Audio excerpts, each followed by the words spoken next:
The following is a production of DallasCowboys.com and the Dallas Cowboys Football Club. How about them Cowboys? Yeah! Go Cowboys! This is Media Mash, a roundtable of Cowboys insiders dropping wisdom and offering sizzling takes on the current state of your Dallas Cowboys. Now, your host, Newy Scruggs. Media Mash, let's ride. Cowboys, Broncos coming up this week. Let's talk about it with Bobby Belt of 1053 The Fan. We got Nick Harris, the Fort Worth Star Telegram here. The Denver Broncos against the Cowboys. Cowboys haven't beaten them since 1995. Were you gentlemen born? Nope. I was Pooping diapers. No. I was not that young. I was 6 years old. I am 36. Like I said, you was pooping diapers. Come on, stop that. No, I was. That was actually the first year I was following the NFL as a child. Okay. You were born in 89? Mm-hmm. I have a wild stat for you in the break. Oh, great. 89. What? June 89. What day? June 15th. Dude, I graduated high school June 9th. That's crazy. 1989. That is crazy. And then 6 days later, I came into the world. 6 days later, there's a star in the East. Yeah. My life began as your adulthood began. How about that? Okay, so there we go. I have a stat for you if I could. Hit me. In the last 3 games, Jalen Tolbert has 3 receptions. Hunter Lipke has 4. We can continue the show now. That's why one has a contract extension and the other does not. How many penalties? They know what Exactly. And Tolbert gets a holding penalty about once a game, too. Is he working with Sam Williams? They trying to outdo each other? Look, man. Look, I just had a very spirited debate in the media workroom about an hour ago. Some guys are like, why would you trade Tolbert? I would trade Tolbert. You're losing the value every day. Now I think it's gone. So We did this yesterday a little bit. we did it yesterday. Also, we did it on the players line. So we've been taking your work and using it as segments here. And I brought up Mingo, Jonathan Mingo. He's going to be up here. And by trade, because if Mingo comes back, who's going to sit out of the receiver room? You know, who's going to be wearing the salute to service shirt on Sunday in Denver? Looking good. I mean, if you're going to have to sit, this is the one to sit for because you got the good gear. Yeah. But if you trade Tolbert, as Nick has been saying here, then Mingo can get on the field. Plus, you're most likely not bringing Tolbert back, but you do have Mingo under contract next year. So that's what I've been talking about. Yeah, and you don't know totally what Mingo is. You feel like you know exactly who Tolbert is. Yeah. And so there you go. And then, of course, I also put out there, you were saying move Tolbert, a wide receiver that led the Cowboys in touchdowns last year, to get yourself a linebacker. Mm-hmm. Some help here. Mm-hmm. And look, like we were talking about yesterday, it's not even a question of, man, I just want to get Jalen Tolbert off the roster. It's more a question of like, I just need to clean up some of this log jam at receiver, and he's the one that makes the most sense given contract status, given where he's at in his career, where the Cowboys are at. And like I said, if you want to talk about a team that may look at a guy on your roster and go 50 catches, 700 yards last year, 7 touchdowns, we could use that. There's some wide receiver starved teams that would say we could use that. And your defense, if you can add some pieces to your defense here, then you need to look at it because you need help. You still, even though they're telling us people are on the way, I still think what Nick said makes a lot of sense. If you could possibly find a team that needs some help at wide receiver and they can possibly get you a linebacker, maybe a safety type player, then you should look into it. I'm curious how y'all feel about this because everybody, it seemed like, felt pretty similar. They did not want the Micah trade to occur within the division. There were a lot of people who didn't even want it to occur within the conference. That doesn't stretch down to all your other trades, right? Like if you found a trade partner for Jalen Tolbert, you wouldn't feel like, well, I can't get burned by potentially trading that to somebody in the division or in the conference. You would just say, no, everybody's on limits. That's only for guys that we're certain it would hurt us. Yeah. Like Giants, look, if they want him, come on. But your defense is that bad. It doesn't matter. You got to help your defense. Now, that's just how I see it and view it. At the end of the day, what can you do to try to help your defense and not bankrupt yourself out of your picks? You already know how I feel about these number 1 picks. To me, they're untouchable. No touch them. You want to move a second? Go ahead, but not a first. Not at first. They're too valuable, and the value of them is going to be when we're talking about April. The value of them now, it's just, to me, it's not as much. But come April, these things matter. It's 5-year contracts. You're most likely talking about putting these picks towards defense. So 5-year contracts, control. As you're paying offensive players here, you're going to have to do something defensively, get some younger talent, grow it up here. I think they should re-sign George Pickens. I think they should re-sign Brandon Aubrey. Both guys are going to be top of the market contract. If you re-sign Pickens, because you lost your third for next April? That's the one that went to Pickens? Yep. And then you've got 7. That's right, 7 picks in the top 100 probably over the next 2 years. If you're going to invest that money in George Pickens, you probably need to throw 6 of the 7 at your defense right now. Yeah. Right. Just because the young talent that you've invested in and locked in here, it's all on offense. You do the Dan Quinn draft. Mm-hmm. When they brought Dan Quinn here as a defensive coordinator, they went heavy on defense. How can we help him? And it worked. And in year 2, they went through and got the right tackle. So it worked. And I go back to method. You guys weren't around, but back in the day, the 49ers had a really bad defense. They were 2-14 and 2-14 under Bill Walsh. He knew he had an issue defensively, threw a bunch of picks at draft and defense. Eric Wright, Ronnie Lott. I want to say maybe it was Williamson, but anyway, these guys, they spent money on the defense, draft picks on defense. They became a corner of a team that won Super Bowl 16 and Super Bowl 19 on their way to being team of the 80s. So you can strategize and say, look, we need help here. Identify it. I trust Will McClay, and go to the draft and do the work here. Come April to really help you fix your defense. I just don't believe in this whole thing now that they're talking about Jerry using one of these ones to go improve this defense here. And I know you talked to Jerry yesterday on 105.3 The Fan on his radio show. Yeah, I think the general thought is correct about where they're at in terms of their roster construction, that it would make a lot of sense because, again, if you're going to re-sign Pickens, you need cheap, young, controllable talent on defense because there's not a whole lot of investment you can make in terms of going to get a veteran, whether it be through trade or free agency, that's going to make a real impact here. So it is sort of like the like you ever go to like the carnivals and they have like those games where it's like you got the little clowns set up at the end, you got the balls and you're just trying to throw them and knock them down or whatever, and you just pick up all of them and you just start throwing it. It's like, I'm gonna hit some of them, I'm gonna knock down some of these, and that's how it kind of feels like with the defense, where it's like just throw everything at the defense. Some of them will hit. Just find who's my top rated defensive player on the board. Go. Let me do that. And I think that'll be a strategy that's not universal. It's not going to be 100%, but I would bet it's going to be pretty close to how they end up approaching the draft over the next few years. Because Jerry, like you said, talking yesterday, was talking about that, again, they're open for business. Didn't sound like he was talking very much about them being proactive and reaching out. But I think you could read from his answer a little bit that maybe he's feeling a little more proactive and he just doesn't want to tip too much right now.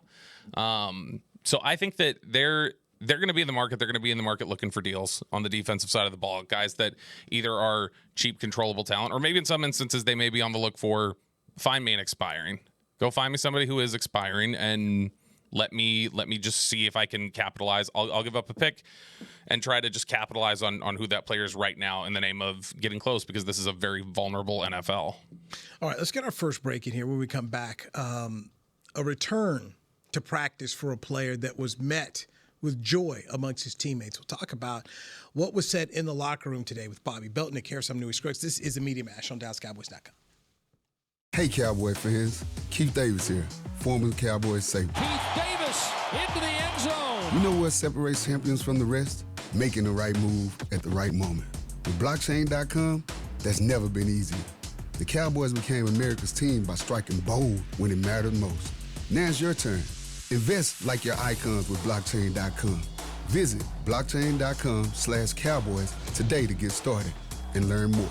That's blockchain.com/Cowboys. How about them Cowboys? Or how about them Tyson Cowboys Nuggets? As we cheer for the stars on the field, we love that we've also got some stars on our plate, thanks to Tyson brand star-shaped Cowboys Nuggets. That, along with all our other favorite Tyson Foods products, sure make game day special. Score some delicious Tyson Cowboys Nuggets and become a game day star, just like our Cowboys. As you enjoy your stars on and off the plate, remember, tailgates and game day have always been Tyson.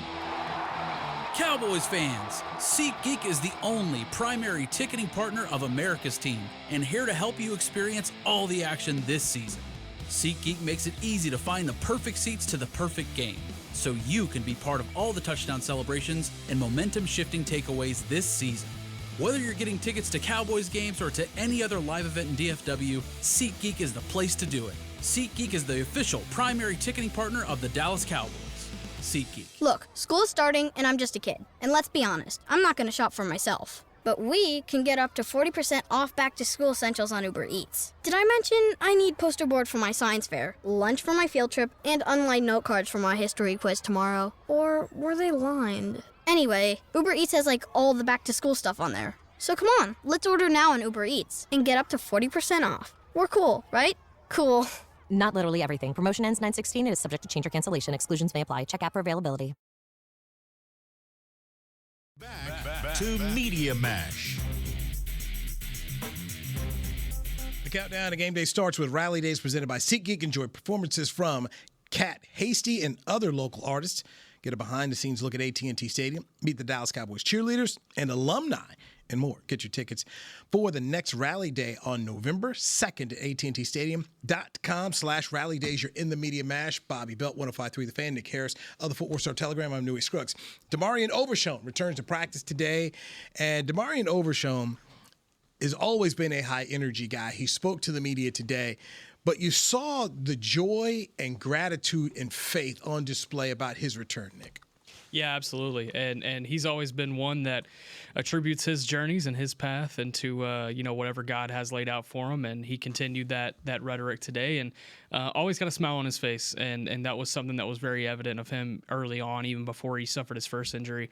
He said, "Who am I to wake up? Who am I to not wake up every day with a smile on my face? Over the last 317 days, I've been injured. I've been blessed to have a kid and be engaged. I didn't lose any sleep. I woke up every day smiling." And it was less than a week after he had suffered that injury last year against the Bengals. He was doing a charity event for single mothers for handing out Christmas gifts out in East Texas and Tyler. I drove out there and wanted to catch up with him, and man, he's not bluffing. He's not lying. He was smiling that day. He's been smiling every day since, and so it's cool to see good people win. And I think we could all safely say he's one of the good people. It's cool to see good people win, and it sucked to watch him go down last year with that injury because everybody, I think, knew how hard he had worked to get back the previous time. He was a guy who people around the organization would just rave about the way he attacked the rehab process the last time, where it was him, David Durden, and John Stevens, I think, that were all in the same rehab group together during the offseason.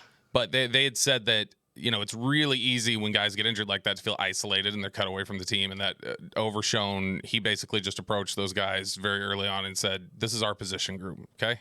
Like, this is our group. This is not a time to sulk. We're going to work like they work, and we're going to hold each other accountable like they hold each other accountable, and that's what we're here to do." And that I remember Overshown sat with us in training camp and said that he said, "Yeah, I mean," and through that, I became really close. He's like, "Those guys ended up in my wedding, or he ended up in their wedding, or something like that." And so he was it showed them a lot about the leadership traits I think they thought they had in him, and they learned a lot about him during that last rehab process.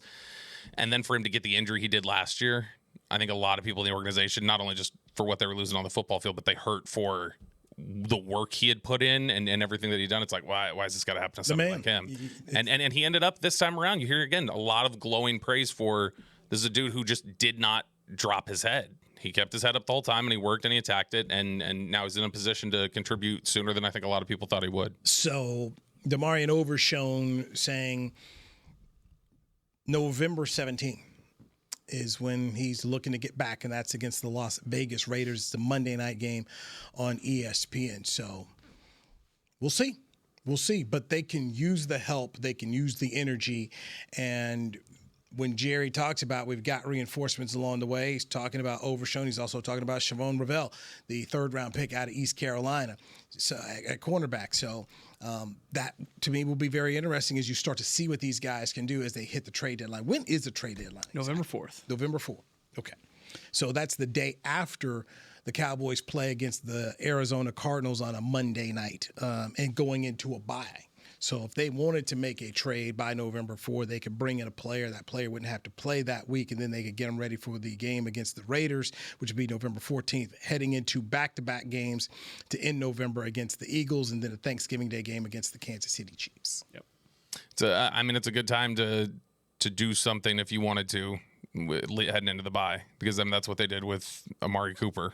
When they made that deal years ago, it was heading into a bye week. They came off of the game against Washington. That was the LP Ladouceur shifted the football, and they called him for illegal procedure, whatever he'd done on a game-winning field goal. Then they miss the very next kick, clanking it off the upright, and go and get Cooper. And then that gave him time to get ready. They had a Monday night game after that, which I think this is the same setup. Had a Monday night game after that, so then they got an even extra day for him to kind of work back and get into place. And so, yeah, you would think that this sets up well for them if they wanted to make a move around then, that timing-wise it could work out to get somebody ready to go. All right, when we come back, somebody's going back to Denver. Get his reaction on facing his old teammates this week. Very interesting. I tried. You did. To jump off. You did. He's a valedictorian for a reason. We'll talk about that next right here on the Media Mash on DallasCowboys.com. How about them Cowboys? Or how about them Tyson Cowboys Nuggets? As we cheer for the stars on the field, we love that we've also got some stars on our plate, thanks to Tyson brand star-shaped Cowboys Nuggets. That, along with all our other favorite Tyson Foods products, sure make game day special. Score some delicious Tyson Cowboys Nuggets and become a game day star, just like our Cowboys. As you enjoy your stars on and off the plate, remember, tailgates and game day have always been Tyson. Cowboys fans, when it comes to navigating the ever-changing world of tax, your business needs a partner it can trust to tackle even your biggest tax challenges. Ryan is the largest firm in the world dedicated exclusively to business taxes. Our team of tax professionals has local expertise in all areas of tax and can help you uncover savings opportunities you didn't know you had. Learn more about how Ryan can improve your overall corporate tax performance by visiting Ryan.com. Ryan, the official tax partner of the Dallas Cowboys. Look, school is starting and I'm just a kid. And let's be honest, I'm not going to shop for myself. But we can get up to 40% off back-to-school essentials on Uber Eats. Did I mention I need poster board for my science fair, lunch for my field trip, and unlined note cards for my history quiz tomorrow? Or were they lined? Anyway, Uber Eats has all the back-to-school stuff on there. So come on, let's order now on Uber Eats and get up to 40% off. We're cool, right? Cool. Not literally everything. Promotion ends 9/16 and is subject to change or cancellation. Exclusions may apply. Check app for availability. Hey, Cowboy fans. Keith Davis here, former Cowboys safety. Keith Davis into the end zone. You know what separates champions from the rest? Making the right move at the right moment. With blockchain.com, that's never been easier. The Cowboys became America's team by striking bold when it mattered most. Now it's your turn. Invest like your icons with blockchain.com. Visit blockchain.com/Cowboys today to get started and learn more. That's blockchain.com/Cowboys. Back to Media Mash.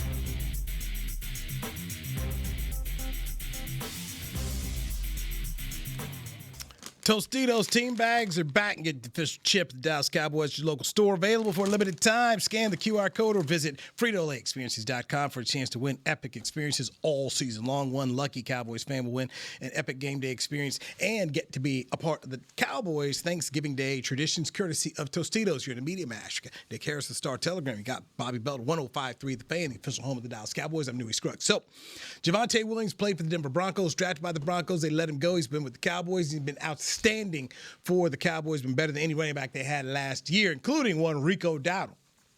Just saying. Apparently, Sean Payton's okay with Javonte. He hasn't come out and thrown any shade at him like he did Russell Wilson. Man. But I did ask Javonte, do they need to buckle up this week? He chuckled. Then asked again. He just kind of looked at me and chuckled. Then when he walked off, I just hit him and he just looked back. And I'm like, hey, man, the guy's a valedictorian. He smelled it out. He let it slide because you're a Tar Heel. He smelled it out. He smelled it out like I know what he's trying to do. But, hey, I mean, we have to try. And the great Tim McMahon would do it. So that's right. He would. Tim would do it. Great Tim McMahon as the Mavericks get ready to Tim wouldn't wink when he's doing it, though. So Tim would add they need to buckle up, right? He would make it a confirmation and then make him say right. Yes. That's what it would be. Yeah, so I just tiptoed around the Tim McManus there, but Javonte moved on, and then I asked him that counter, and he said, hey, I talked to my agent. So, look, this thing worked out great for Javonte Williams. He's with the Cowboys. He's been better than anybody they've had. You could argue the last 2 seasons at running back since Tony Pollard left town. So he's been very good. Yeah, absolutely, and he has a chip on his shoulder. There's no doubt about it, and he's got some good friends over on that roster still to this day, but it's going to be a little bit more of a business approach, I think, for Javonte Williams on Sunday. I think he's going to be going out there with some names on a list. Checking it twice. I asked Booker if he is this any extra motivation for you guys as an O-line? And he said, hey, man, we're trying to open up holes for him every week. But, yeah, we want him to have a good game. I also talked to Cooper Beebe, and Beebe says he's trying to play this week. But he said if not this week, then definitely the next game against the Arizona Cardinals. So you'll definitely see him Monday, November 3rd against the Cardinals. Maybe you'll see him this weekend. That would be huge. Brock Hoffman has been good, but I think they can generate even more a run block success with Cooper Beebe in the middle than they have gotten from Brock Hoffman. I think Brock Hoffman probably struggles in some of those run situations, but pass block he's been really efficient. But it's going to help that overall offensive line if Cooper Beebe comes back.